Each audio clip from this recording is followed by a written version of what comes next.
রাদিয়াল্লাহু তাআলা আযান দিতেছেন, রাসূল পাক মসজিদে উহুদের ময়দানে চলে গেলেন, যুদ্ধের ময়দানে। বেলালকে যাওয়ার সময় বলে, বেলাল তুমি যুদ্ধে যাই অংশগ্রহণ করবে না, তুমি এই মসজিদে থাকবা, তুমি আযান দিবা, তুমি আযান দিবা, শুধু তোমার কাছে এটা, তুমি আযান দিবা, দেখিও মসজিদ ছাড়া কোথায় যাইবা না। বেলাল হাবশী রাদিয়াল্লাহু তাআলা মসজিদে আযান দিতেছেন, আশহাদু আল্লা ইলাহা, এতটুকু দিলেন, বাহিরে কে আওয়াজ দিল, মুহাম্মদ উহুদের ময়দানে শহীদ করেছে, হয়ে গেছে, আমার পয়গম্বর শহীদ হয়ে গেছে উহুদের ময়দানে।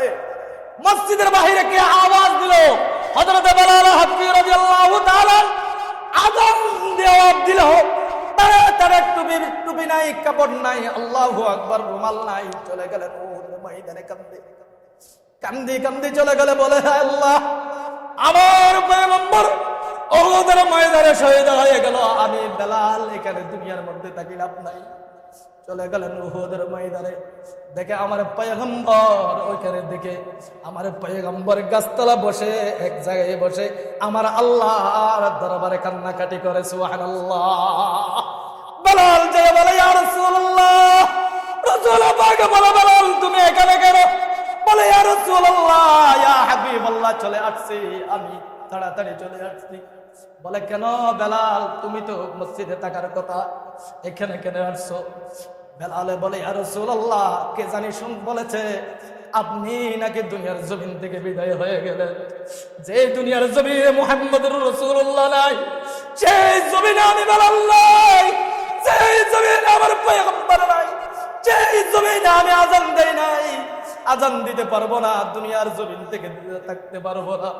আমার পয়গম্বর বেলালকে আগড়িয়ে ধরে কান্দে, বেলাল শান্তি হো, শান্তি হো, দুনিয়াতে শান্তি থাকো, কিয়ামতের ময়দানে একসাথে বেলাল তুমি জান্নাতে যাবে, সুবহানাল্লাহ। মুসলমান ভাইরা আমার, হযরত রাসূল পাক ইন্তেকাল হয়ে গেল, মক্কার মদিনার জমিনে কান্নার রোল, রোড়া গাড়ির দোকানে দানে গাড়িয়ে আল্লাহ গ্রামে গঞ্জে শুধু কান্নার আওয়াজ চলে, শুধু কান্দে আর কান্দে। সবাই বলে মুহাম্মদুর রাসূলুল্লাহ দুনিয়ার জমিনে নাই। বেলালে বলে, আমি আর মদিনার জমিনে থাকতে পারবো না, আমি মসজিদে নববীর মধ্যে নামাজ পড়তে পারবো না। বেলাল কান্দে, বলে আমি চলে যাব, আমি হাবশা দেশে চলে যাব। বেলাল কান্নাকাটি করে চলে গেল। বেলাল চলে যাওয়ার পর রাসূল পাক দুনিয়ার জমিনে নাই। বেলাল ওখানে যায়, শুধু নামাজ পড়ে, কোরআন পড়ে, তেলাওয়াত করে আর কান্দে, জোহরের নামাজে কান্দে, বাসায় গেলে কান্দে। আমার পয়গম্বরের মুহাব্বত অন্তরের মধ্যে কতটুকু ছিল মুসলমান, আমার অন্তরে আপনার অন্তরে রাসূল পাকের মুহাব্বত কতটুকু আছে, একটু মিঠার দি আপনি থাকেন না, আপনি দেখেন আপনার দিলের মধ্যে আমার পয়গম্বরের মুহাব্বত কতটুকু। হযরত বেলাল হাবশী রাদিয়াল্লাহু তাআলা বহুদিন হয়ে গেল, রাত্রে যখন রাসূল হযরত বেলাল রাত্রে যখন ঘুমাইলেন, ঘুমের মধ্যে খাবের মধ্যে থেকে আমার পয়গম্বর বলে ডাকে, বেলাল তুমি কোথায়, তুমি কোথায়, তুমি চলে গেছো আমাকে ছেড়ে, তুমি মদিনা ছেড়ে চলে গেছো কেন বেলাল?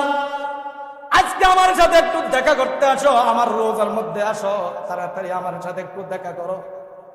বেলাল হাবশী রাদিয়াল্লাহু তাআলা ফজরের নামাজের পর আবার হাঁটলেন, মদিনা যাবে, রাসূল পাকের রওজা মুবারক জিয়ারত করবে।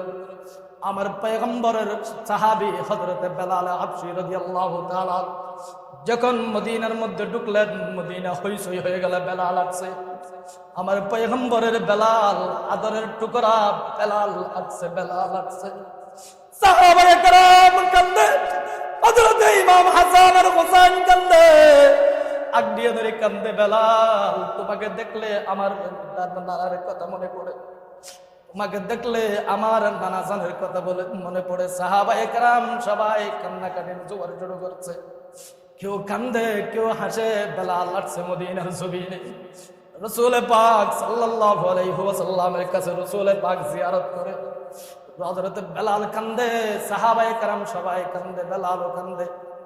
কান্নার পর যখন আল্লাহু আকবার নামাজের ওয়াক্ত হয়ে গেল, সমস্ত সাহাবায়ে কেরাম বিগুনে মিলে বলে, বেলাল একটা আযান দাও না, রাসূলের আযান। বেলাল একটা আজান দাও, আজান দাও, আজান দাও। বেলালে বলে না না, আমি আজান দিতে পারবো না মদিনার জমিনে। যে মসজিদে নববীর মধ্যে আজান শুনাইতাম আমি, যাকে আজান শোনানোর জন্য মসজিদে নববীর মধ্যে আজান দিয়েছিলাম আমি, সেই মানুষটা আজকে দুনিয়ার জমিনে নাই। আমি আজান কাকে শোনাইতাম? আজান দেওয়া যাবে না।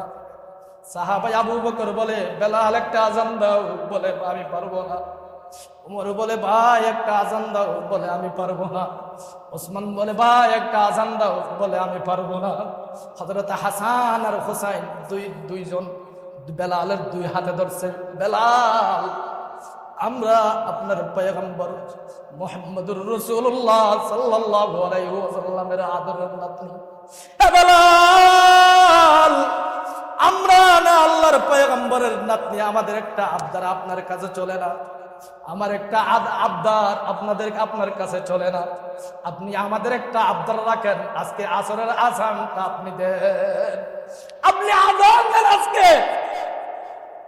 বেলাল হাফিজ রাদিয়াল্লাহু তাআলা যখন আবদারের কথা বললেন, পয়গম্বরের নাতনি নাতনির কি নাম বলে আবদার রাখতে বেলাল হাফসি রাজি হয়ে গেল, আসরের আজান দিবে। বেলাল যখন আসরের আজান দিতে মসজিদের নববীর মধ্যে দাঁড়িয়ে গেলেন, আল্লাহু আকবার, আল্লাহু আকবার, আল্লাহু আকবার। যখন আশহাদু আন্না মুহাম্মাদুর রাসূলুল্লাহ বলল, বেলাল একেবারে আজান দেওয়ার সময় দাঁড়িয়ে থাকা অবস্থায় একেবারে ডুলিয়ে দুনিয়ার জমিনে পড়ে গেলেন। সাহাবায়ে কেরামরা দৌড়ে চলে আসলেন, দেখে বেলাল দুনিয়ার জমিনের মধ্যে নাই। বেলাল দুনিয়ার জমিনের মধ্যে নাই। বেলাল ইন্তেকাল হয়ে গেলেন। বড় করে বলেন সুবহানাল্লাহ। মুসলমান, সেই রকম মুহাব্বত, বেলালের মতন মুহাব্বত আমার আপনার অন্তরে জাগতে হবে। যদি সেই রকম মুহাব্বত যদি আমার আর আপনার অন্তরে থাকে, আল্লাহর কসম কিয়ামতের ময়দানে আমার পয়গম্বরের সাথে আমরা জান্নাতে যেতে পারবো। বড় করে বলেন সুবহানাল্লাহ। আল্লাহ পাক পরওয়ারদিগার আলম আমাকে আপনাকে রাসূল পাকের আশিক হিসাবে, রাসূল পাকের মুহাব্বতে মুহাব্বত হয়ে বেলাল